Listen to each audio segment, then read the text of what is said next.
मालामाल किया है ताकि वो मक़दस की इबादत के सब काम को खुदावन के हुक्म के मुताबिक अंजाम दे।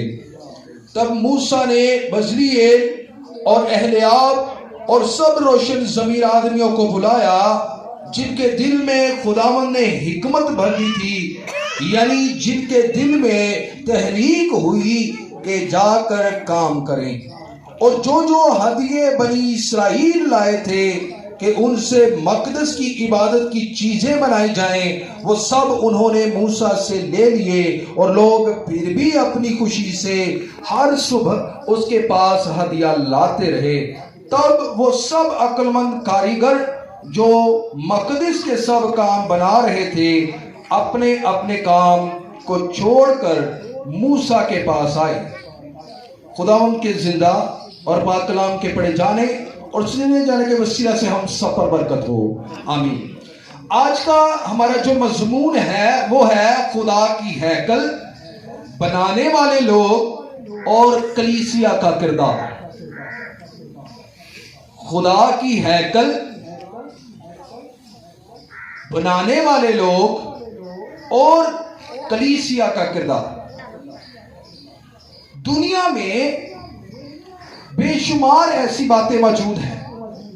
मैं रास्ते में आते हुए सोच रहा था कि हम किस कदर किसके लिए, या कोई भी मोतबर शख्सियत है, कोई भी मोतबर शख्स है या कोई भी प्रोग्राम है, तो हम वहां से लेकर अपने घरों तक या उस मकाम तक जहां पर उसने ठहरना है या वहां पर रहना है या कोई भी प्रोग्राम है, हम लाइन बनाते हैं बड़े खूबसूरती से, एक एरो लगाते हैं, जगह जगह पर एरो लगे होते हैं।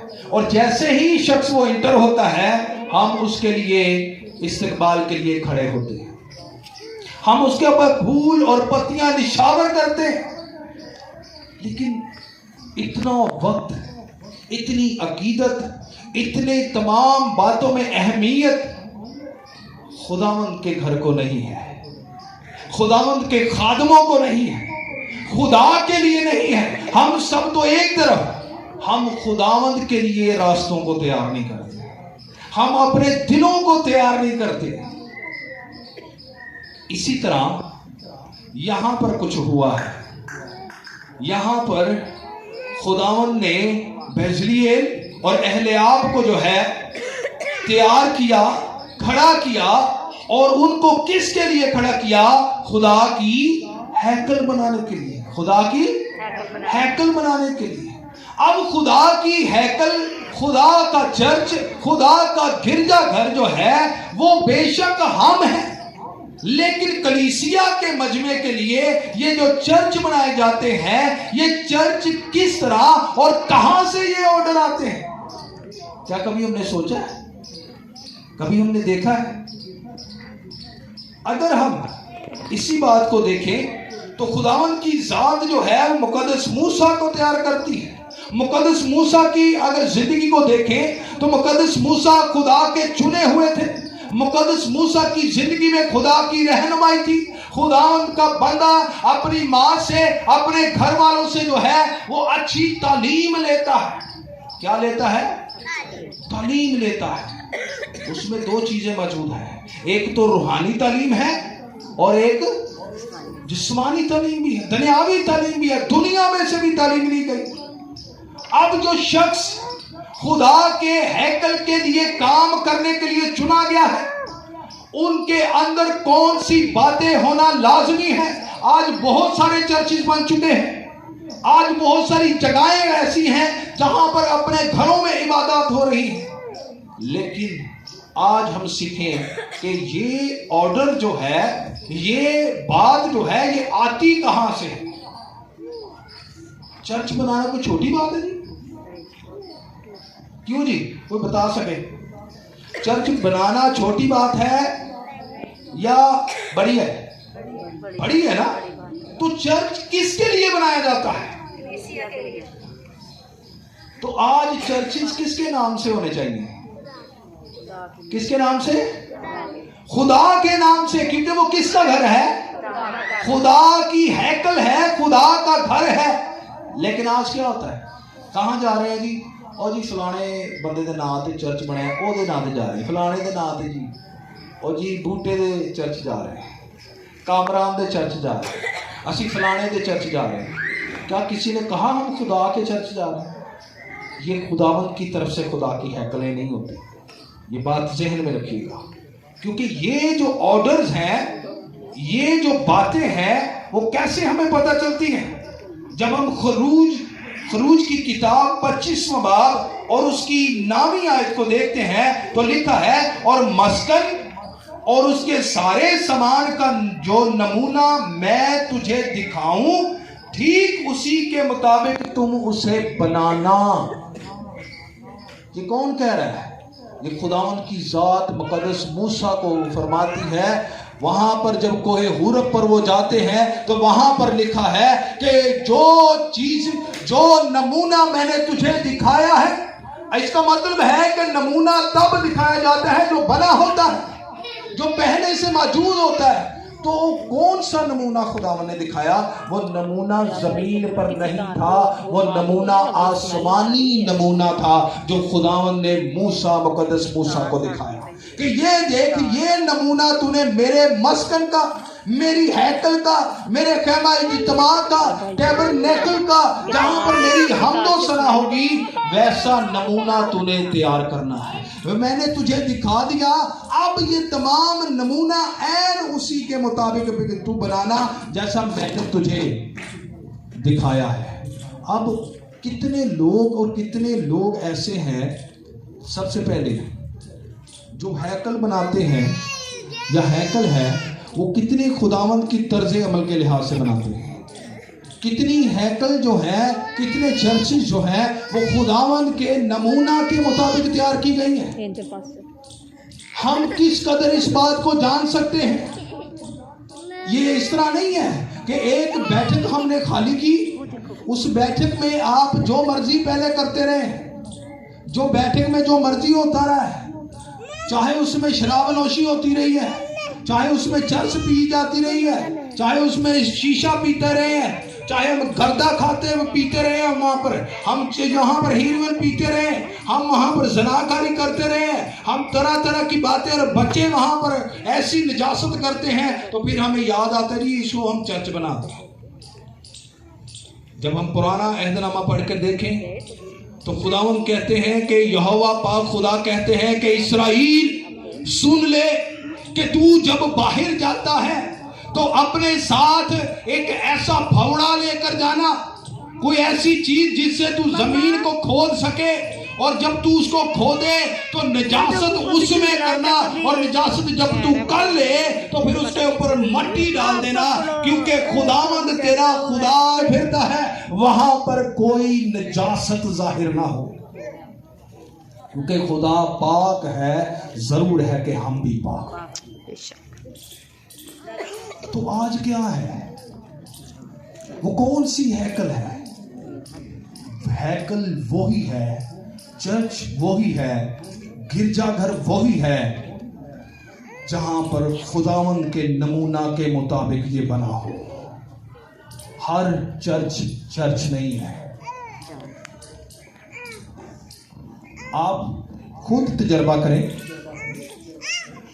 घर में और चर्च में इबादत करना कितना बड़ा अंतर है, फर्क है। आपको वो मसा नहीं मिलेगा, आपको वो चीज नहीं मिलेगी।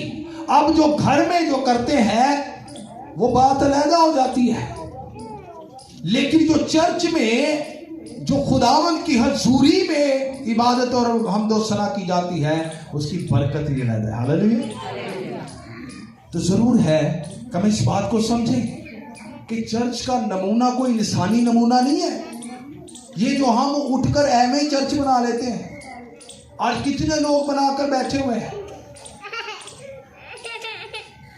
All glitters are not gold. कौन जानता है इस मिसाल को? हर चमकने वाली चीज सोना नहीं होती। मोज से तो फिर दूजे भी डाल देते हैं। कौन भला? एक पादरी थोड़े वाला भी निकले है, समझते हैं? कई ऐसे पास्टर साहबान हैं जो चर्च बनाकर बैठे हुए हैं और दुआ का पता नहीं होता। क्या हुआ? मैंने एक देखा भाई जो है, मुझे नहीं पता कि वो किस तरह का हालात है उनके, तो वो दुआ करते हैं। वो किस तरह दुआ करते हैं? जैसे आपकी दुआ जी जो है वो मोबाइल पे वीडियो बना रही है, तो वीडियो बना रही है तो वो बंदा कहता है खुदावंद भाई के मोबाइल को बरकत दे, बगैर बैलेंस के कॉल हो, इसका व्हाट्सएप तरक्की करे, जो बैलेंस इसका भरा रहे, इसकी सिम कभी बंद ना हो, इसका सॉफ्टवेयर कमाल ही हो जाए, तो ये बरकत हो जाए, फलां हो जाए, इसकी वीडियो वायरल हो, टिकटॉक पे बरकत आए, स्नैपचैट पे बरकत आए। क्या ऐसे लोग खुदावन की तरफ से हैं और ऐसे चर्चिस खुदावन की तरफ से? क्योंकि ये खुदावन की तरफ से नहीं है। खुदावन के चर्चिस में खुदा की हैकल में खुदा बोलता है, अपने तौर पर कोई शख्स नहीं बोल सकता। मेरी औकात और मेरी मर्जी क्या है कि मैं खुदा के कलाम के आगे जो है वो खड़ा हो जाऊं। मेरे मुंह में खुदावंद बातें डाले, ना कि मैं अपने मुंह की बातें खुदा के मुंह में डालूं कि खुदावंद तूने ये बोलना है, नहीं, बल्कि खुदा करे कि ऐ पलूस ने तुझे खड़ा किया है तो तेरे मुंह में मेरे कलाम की बातें हो। उठ, जिस मकसद के लिए मैंने तुझे खड़ा किया है तू वो करेगा, और जिन बातों का कहा जाए वो तू बयान करेगा, और कोई शख्स नहीं। तो वो क्या कहते हैं? वो कहते नहीं, पाम संडे का मैसेज था, यीशु मसीह जो है वो किस पर बैठकर आए थे? गधी के बच्चे पर। तो वो कहता है ऐ बहनों, ऐ भाइयों, कहो हम यीशु के गधे गधियां हैं। क्या खुदा ये चाहता है? खुदावन ने कहा कि तुम चुनीदा कौम हो, बरगजीदा नस्ल हो, और जितनों ने यीशु मसीह को कबूल कर लिया वो अब इन बातों से निकल आए, ना हो कोहड़ियां खचरा वांगर तू, कि कुछ भी नहीं है समझ उन्होंने, क्योंकि यीशु मसीह को कबूल करने वाले अब जानवरों की तरह नहीं है, बल्कि जितनों ने उसे कबूल किया उसने खुदा के फर्जंद होने का हक बख्श दिया है। Hallelujah, hallelujah. हर चर्च खुदा के नमूने पर नहीं है, हर हैकल खुदा के नमूने पर नहीं है।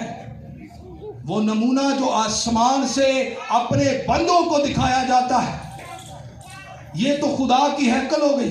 जहां पर खुदा हुकूमत करता है वहां पर पादरी हुकूमत नहीं करता, वहां पर इंसान हुकूमत नहीं करता। कोई भी शख्स पास्टर से लेकर जो है वो नीचे तक कोई ये बात ना समझे और ना कोई हुक्म चलाने की बात करे। खुदावन का और कलीसिया के दरमियान वो दरमियानी है, वो दरमियानी है। वो कलाम को लेता और आप तक पहुंचाता है, खुदा के हुक्मों को आप तक पहुंचाता है। और लिखा है गला फाड़ और दरेग ना कर और मेरे लोगों पर उनकी खताओं को जाहिर कर। फीडर दे इसका। कोई ये ना समझे कि मैं इस जगह पर मोतबर हूं, यहां पर सिर्फ और सिर्फ मोतबर खुदा की जात है और उसका मुकद्दस कलाम है। हालेलुया। उसका मुकद्दस कलाम और खुदा की जात है। और नमूने के मुताबिक जो खुदावंद के लोग, अब इन बात को सुनिएगा, जो हैकल को बनाने वाले लोग हैं वो कैसे होने चाहिए, वो कैसे होने चाहिए। मुकद्दस मूसा के बारे में मैंने बात की, पहले हम उसको देखेंगे। मुकद्दस मूसा जो है उनकी जिंदगी में मैंने बताया कि पहले रूहानी भी थे, तालीम थी, और जिस्मानी भी, दुनियावी भी। तो यहां पर क्या है? सत्त पढ़िया पादरी भी बनया होता। आ हुण आ जिहड़ी मैं दुआ दसी है, ये पढ़े लिखे बंदे दी दुआ जी नहीं कि जी वो जी मोबाइल से भी बरकत होवे, दिल करे मुड़ के वही गल हो जाए। वो एक पादरी सी ना, उन्होंने इन्ना पैसे का सीगा, उन्होंने पैसा हदिया दे लिया के दिता जी 4-5 हज़ार रुपया उन्होंने लिया के दिता, पैसा वह लो फड़ो हदिया के ते मेरे कारोबार से भी बरकत होवे। हुण वो पादरी जानदा है इसदा कारोबार की है। उसका कारोबार बोतलां बेचने वाला था, शराब बेचने वाला था, और पादरी साहब ਨੂੰ ਹੁਣ ਮੁੱਠੀ ਉਹਦੀ ਗਰਮ ਹੋਈ ਹੈ। ਪਾਦਰੀ ਸਾਹਿਬ ਨੂੰ 5000 ਮਿਲਿਆ ਤੇ ਉਹਨੇ ਕਿਹਾ ਜੀ ਖੁਦਾਵੰਦ ਇਹਦੀ ਕਮਾਈ ਤੇ ਬਰਕਤ ਦੇ, तमाम ਅਜਰ ਇਹਨੂੰ ਮਿਲੇ, ਜਿੱਥੇ 2 ਵਿਕਦੀਆਂ ਉੱਥੇ 5 ਵਿਕਾ। खुदावंद के बंदा मुकद्दस मूसा ने ऐसी कोई दुआएं की हैं? खुदावंद यीशु ने ऐसी दुआएं की हैं? खुदावंद ने कहा अफसोस जो तुम हंसते हो, अफसोस जो तुम नाहक खाते हो, अफसोस तुम पर जो लोगों का तुम तमाम बातों में नाहक खा जाते हो। खुदावंद ने बरमला लिखा है, गुनाह करने वालों को लोगों के सामने मलामत करो ताकि वो शर्मिंदा हो। तो फिर क्या है? ऐसे लोग उठ के कहेंगे कि जी मेरे अंदर तो खुदा की रहनुमाई, ऐसे ही है। यहां पर देखिए उन्होंने दुनियावी तालीम भी ली है, वो फिरौन के महल में दुनियावी तालीम उन्होंने ली है। रूहानी तौर पर उनकी माँ जो थी वो उनको दूध पिलाती और शरीयत पढ़ाती थी, और जब ये दोनों चीजें मुकम्मल हो गई, खुदावंद ने उनको करीब से बताया, सभी कुछ दिखाने के बाद खुदावंद ने फिर उनको चुना और पहाड़ पर ले जाकर कहा कि ये देख मैं जो तुझे चुन रहा हूं, मैंने क्या किया है, तुझे चुन लिया, अब तुझे मैं नमूना दिखाता हूं, तू जाके मेरी हैकल को, मेरे मस्कन को तैयार कर। मेहरबानी इधर देखिए, मस्कन को तैयार कर। और जब मस्कन की बात आती है तो फिर खुदावंद बेजलीएल और एहलियाब को खड़ा करता है। और यहां पर क्या लिखा है, जल्दी से देखेंगे, यहां पर लिखा है खुदावंद ने बेजलीएल और एहलियाब और सब रोशन ज़मीर आदमी काम करें कीजिए। रोशन ज़मीर हिकमत वाले, एक आदियां हिकमतां ने जिन्होंने पता ही नहीं कि बैठक वेली करनी है तो फिर चर्च बनाना है, या एक अलहदा जगह मखसूस करके चर्च बनाना है। यहां पर लिखा है रोशन ज़मीर हो। ज़मीर पता कदों जागदा? ज़मीर का काम क्या होता है? ज़मीर का काम क्या होता है? मलामत करना, राइट वे दिखाना। अगर कोई काम हमसे गलत हो जाए या करने लगे तो ज़मीर हमें सबसे पहले इंडिकेट करता है कि ना भाई इसका रिजल्ट गलत होगा, ये इस तरह है। खुदावंद ने ज़मीर एक ऐसी चीज हमें रख दी है कि इससे पहले कि हम आगे बढ़े, ज़मीर हमें बताता है। रोशन ज़मीर लोग होते हैं। हमने चर्च में बहुत सारी बातें ऐसी रखी हुई हैं, ज़मीर को एक साइड ते रख के, खुदा को एक साइड ते रख के ते आप असी काम शुरू किया होता है। चलिए यूथ की बात और है, क्योंकि यूथ ने गीत गाने होते हैं, हमने खुद कहा होता है कि भी ये जगह यूथ की है। लेकिन फिर कई लोग होते हैं भी पखा एक उत्थे लगा, पखा एक इत्थे लगा, तो बहना कितने जाके गर्मियां जी, अपने लिए कला बैठा बंदा तो अगे पखे चलन दे, कला बैठा तो उन्हें कले ने पखे ला के बह जाना, तो जे एक उत्थे नहीं तो वो किसी ने नहीं बहना, तो उत्थे जाके एक होर बंदे ने बहना, उन्हें पखा लैदा ला लेना। मखसूस की जगह जब हम अपनी मन मर्जियों के चर्च बनाएंगे, जब हम अपनी मन मर्जियों के पादरी चुनेंगे, अपनी मन मर्जियों की बिल्डिंग बनाएंगे, तो वहां पर यीशु नहीं होता। ये बात ज़हन में रखिएगा। कई लोग साल्वेशन आर्मी की बात करते हैं। साल्वेशन आर्मी आपको पता है कितने मुल्कों में लगी हुई है? पता है? तो बता सकता है? 134 ममालिक में 134। तो गिमलीएल जो मुकद्दस पलूस के उस्ताद थे, वो पता क्या कहते हैं? वो कहते हैं कि पहले भी बहुत सारे आए हैं, शागिर्दों में जब ये बातें हुई तो यीशु की तालीम को रोकने की बात की गई, लेकिन अदालत में खुदावंद का बंदा गिमलीएल कहता है कि पहले भी यहूदा को एक आया था, अगर खुदावंद की तरफ से वो था तो मिट ना जाता। वो खुदावंद की तरफ से नहीं था, उसकी तंजीम खुदावंद की तरफ से नहीं थी, उसका काम खुदावंद की तरफ से नहीं था। अगर खुदावंद की तरफ से है तो ये बरकरार रहेगा। तो ये अगर साल्वेशन आर्मी खुदावंद की तरफ से है तो 134 ममालिक में आज वो खिदमत कर रही है। तो पाकिस्तानों बाहरों को किसी ने नहीं जानता, वो मंडे चो उठ के किसी ने नहीं जानता, लेकिन साल्वेशन आर्मी 134 ममालिक में आप वर्दी पहन के जाएं, लाखों करोड़ों में भी आपको पहचान लिया जाएगा, ये साल्वेशन आर्मी वाला है।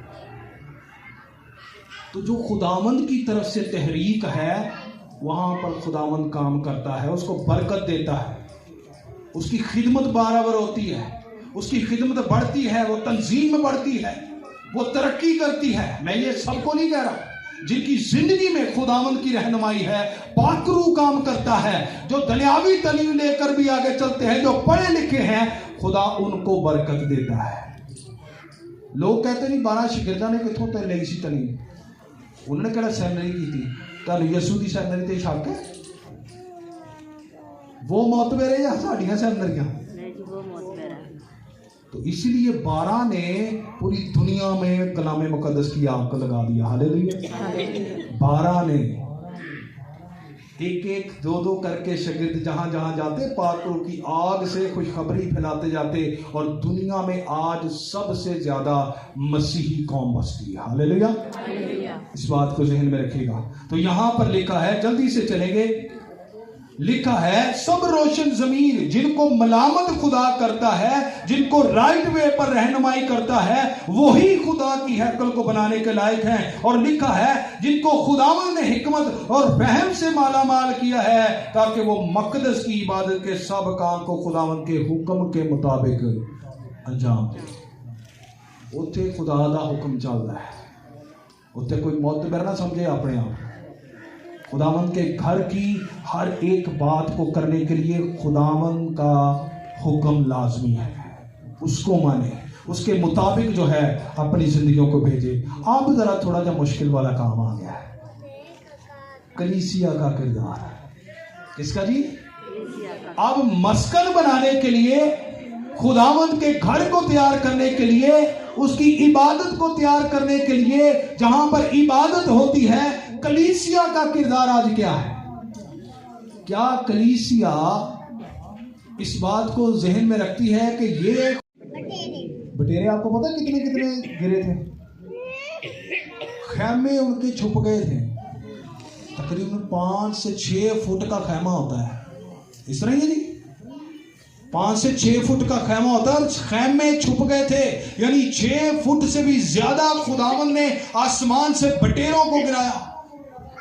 फिर खुदा ने कहा जिन्ना चिकर तुहाडे नक्कां चों बाहर खाना आ गया, उन्ना चिकर मैं तुहानू ये बटेरे खवावांगा। आज भी क्या होता है, कलीसिया वहां पर इन्वेस्ट करना पसंद करती है जहां पर हमें कुछ मिलता हो। यहां पर लिखा है कि लोग इस कदर खुदावंद के लिए हदिये लेकर आए मस्कन के लिए, कि बाद में उनको क्या करना पड़ा? रोकना पड़ा। तो कलीसिया का किरदार खुदावंद के घर में कैसा होना चाहिए? 25वां बाब, और खुदावंद ने मूसा को फरमाया, बनी इसराइल से ये कहना कि मेरे लिए नजर लाएं, और तुम उन्हीं से मेरी नजर लेना जो अपने दिल की खुशी से दे। क्या जी? तो इसी तरह उसने कहा, कहता जी नहीं नहीं, चांदी का हदिया होंदा है, सोने का हदिया होंदा है, ये हदिया लैदा जिहड़ा तुसीं पैसिਆਂ ਦਾ दे रहे हो, इत्थे खुदा ने लिखा है सोने का हदिया। ये तो बात और है, लेकिन देखे कैसी उसको मोल्ड किया गया, बात को बना लिया गया है। यहां पर लिखा है सोना और चांदी और पीतल और आसमानी और अरगवानी और सुर्ख रंग का कपड़ा और बारीक कतान और बकरी की पशम और मेंढों की सुर्ख रंगी हुई खालें और तुखस की खालें और कीकर की लकड़ी। अब मैं इसको सिर्फ चंद बातों में बयान करूंगा। सोना सारे नालों कीमती होता है। आज हमारी जिंदगी में सबसे कीमती क्या चीज है? क्या जी बताएं? ਉਹ ਭਾਈ खुदा कह रहा ਤੁਹਾਡੀ ਜ਼ਿੰਦਗੀ ਦੁਨਿਆਵੀ ਤੌਰ ਤੇ ਉਹ ਤਾਂ ਰੂਹਾਨੀ ਗੱਲ ਹੈ, ਬਾ खुदा ਦੇ ਕਲਾਮ ਨੂੰ खुदा ਦਾ ਕਲਾਮ ਹੀ ਦਿਓ। खुदावंद कहते नजरा लियाओ, ਅਸੀਂ बाइबल चुक के देने हैं जी कीमती है। वो भाई हमारी जिंदगी में क्या कीमती है? बाइबल देनी है, कलाम देना। लोग कितने सादा है, सूरज को चिराग दिखाते हैं। लोग कितने सादा हैं, सूरज को चिराग दिखाते हैं। वो भाई तुसी कलाम नहीं, कलाम डोरी जाओ। रब ने भी चंगा बने लाया, रेब देने धोखे भाई मुझे दे सकते हैं, वो उसको नहीं। खुदा कह रहा है कि भाई आपकी जिंदगी में सोना कीमती है या कोई चीज कीमती, कहते जी कलाम तो है ही कीमती। मैं दुनियावी तौर पर बातों की गल नजरें जो दे सकते हैं, उसमें क्या सबसे कीमती है?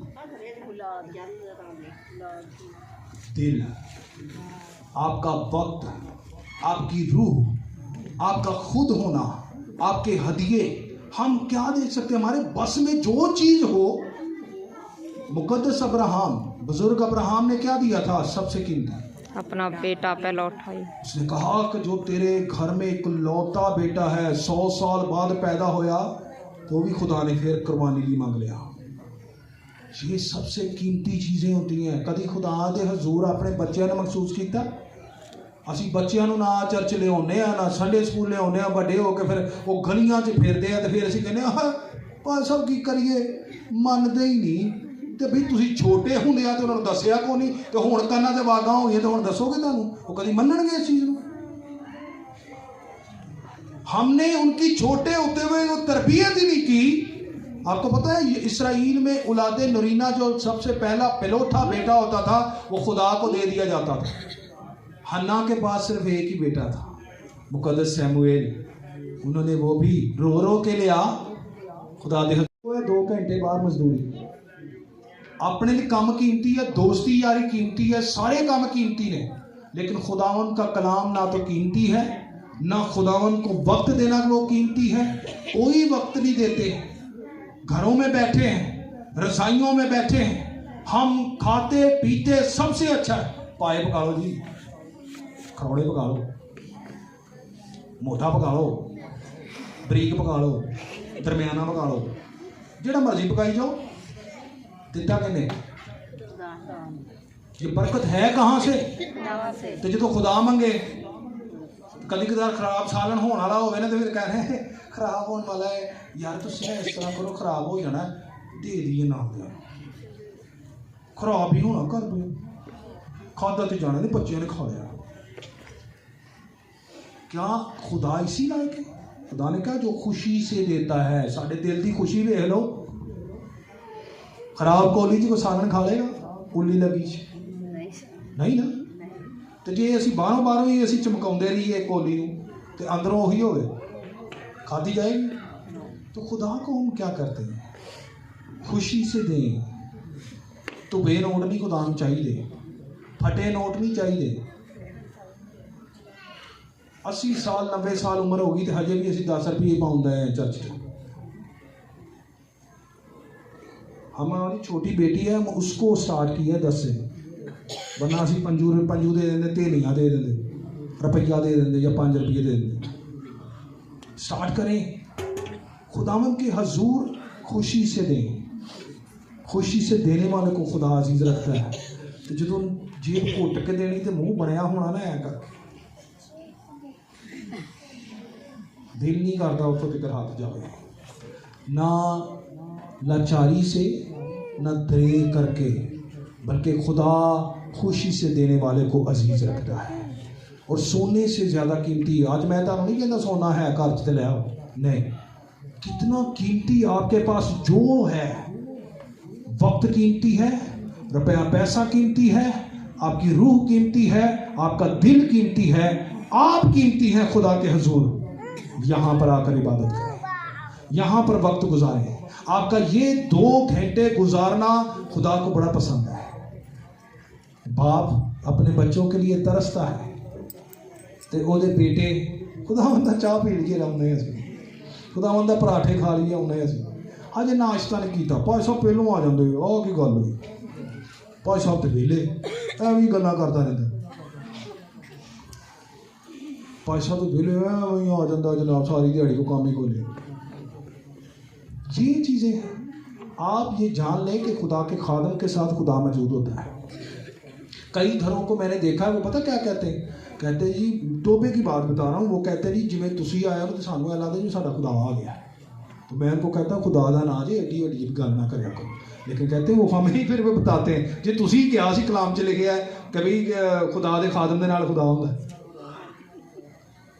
हम किसको कबूल करते हैं? खुदा को। सोना और चांदी और पीतल, सबसे ऊपर वाली बात से लेकर पीतल नीचे तक की,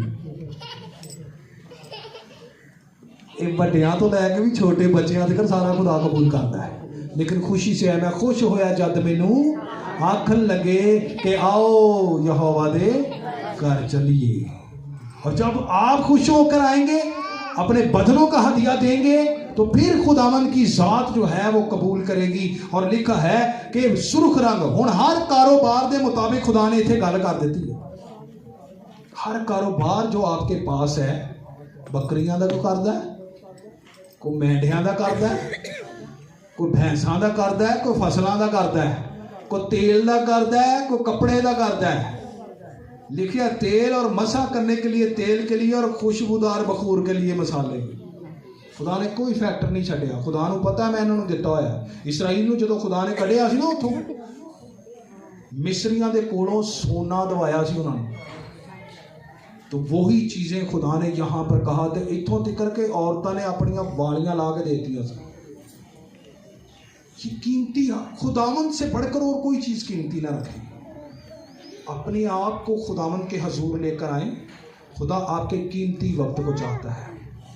अब चर्च बन रहा है, कितने लोग जो हैं वो अपने खुदा के दिए में, अपनी नहीं गल मैं करूँगा, खुदा के दिए में से वापस करते हैं। कितने लोगों ने खुदा के लिए सबसे पहले सैलरी आई है सोचा है। वो लिखा है कि वो सुबह सवेरे ही सब चीजें लेकर आना शुरू हो जाते थे। ना वो अपने नाश्ते का सोचते सन, ना वो अपने बच्चों का सोचते सन, ना कारोबार का सोचते सन, किसी चीज का नहीं सोचते। हो सकता मुंह भी ना धोता हो तो उन्हें कहना सवेरे सवेरे उठ के खुदा वाली चीज रखी है, खुदा ने लिया के दी। बहुत सारे लोग मैंने देखे वो कहते कि तुहाडे लिए हदिया रखा सी, खुदा लिए रखा सी, बड़े खर्चे आए आ, मेरा दिल नहीं किया मैं इन्हू हिलावां, क्योंकि मैं ठाणिया सी इत्थों कि मैं खुदा दे हजूर देने आ। थक तो नहीं गए। मैं तो गल चीज़ में जहन में रखें, चीज़ को जहन में रखें कि खुदा के लिए हम किस कदर खुशी से देते हैं। आज हमारे लिए एक चैलेंज है, तो कौन सी जगह पर हम इबादत कर रहे हैं? क्या वो नमूना खुदावंद की तरफ से है? क्या उसको बनाने वाले खुदावंद की तरफ से रोशन ज़मीर है? और क्या हम अपना किरदार उसके बनाने में अदा कर रहे हैं? खुदावंद का घर बन रहा है, ये खुदावंद की तर्ज अमल पर है। क्योंकि मैंने बताया 134 ममालिक में ये काम हो रहा है साल्वेशन आर्मी का। अगर खुदावंद की तरफ से है तो 134 ममालिक में है, इसको सवाल नहीं हुआ, ये तारीख बताती है। तो अगर ये खुदावंद की तरफ से है तो खुदावंद से दुआ करें। और खुदावंद ने यकीनी तौर पर वो लोग दिए हैं जो रोशन ज़मीर है, जो ज़रूरत के तहत बात करते हैं। अब वो खुला नहीं था, पहले खुला नहीं था, ऊंचा नहीं था। अब खुदावंद ने रोशन ज़मीर लोगों को दिया है कि उसको खुला भी किया जाए, ताकि लोग ज़्यादा से ज़्यादा वहाँ पर इबादत और खुदा के कलाम को सुन सकें। अब जब मिल गया है, खुदा के लोग रोशन ज़मीर काम कर रहे हैं, तो फिर कलीसिया हमारा किरदार क्या है इसमें? क्या हम खुशी से दे रहे हैं? कीमती से कीमती चीज दे रहे हैं? चीज का मतलब मैं फिर कहूंगा, ये वो बातें मेंशन जो है आज हम उस तक नहीं जा सकते, बहुत महंगा काम है। लेकिन मैं ये कहता हूं कि जहां तक हमारी पहुंच हो, हम इस कदर लेकर जाएं कि लोग आगे से ठेकेदार मैनू आन के कहे, ओ पाल साहब, ओ कैप्टन साहब, इन्हों को पास करो। ये भी बहुता काम हो गया जी, तो बहुत ज्यादा हो गया। ना कि ठेकेदार मैनू कहे, ओ यार तुहाडी मेहरबानी छेती कर लो। पिछले दिनों की होया जी, सुबेदार साहब मेरे साथ वो कहते तुहाडी मेहरबानी छेती कर दो। तो क्या है, हम सुबह सवेरे उठते ही उन्होंने किसी बात के बारे में नहीं सोचा। उन्होंने ये नहीं सोचा कि मैं दिहाड़ी ते जाना, मैं मोटरसाइकिल किदा लवां, किदे नाल बह के जावां, मेरा गड्डी का टाइम ना लंघ जाए, मेरा फलाना काम ना हो जाए, चाह मेरी रह गई तो रोटी मेरी रह गई तो परोठा मेरा रह गया, सालन कोई नहीं तो दूध कोई नहीं। सबसे पहले उन्होंने खुदा के घर के लिए सोचा। उन्होंने कहा नहीं, जो सबसे ज़्यादा प्रायोरिटी, सबसे ज़्यादा अहमियत और पहला दर्जा है, वो खुदावंद के घर को बनाने के लिए है। और जब हम खुदावंद के हुजूर देते हैं तो खुशी से अदा करें, फिर हमें खुदा बेशुमार बरकतों से माला माल करेगा। क्या लिखा है? यीशु मसीह कहते हैं, तो पहले मेरी बादशाही को तलाश करो तो दुनिया की चीजें तुम्हें इनाम में मिल जाएंगी। खुदावंद में मसरूर रह तो वो तेरे दिल की मुरादें पूरी करेगा। खुदावंद इस मुकद्दस कलाम के वसीले से हम सबको बरकत दे। आमीन।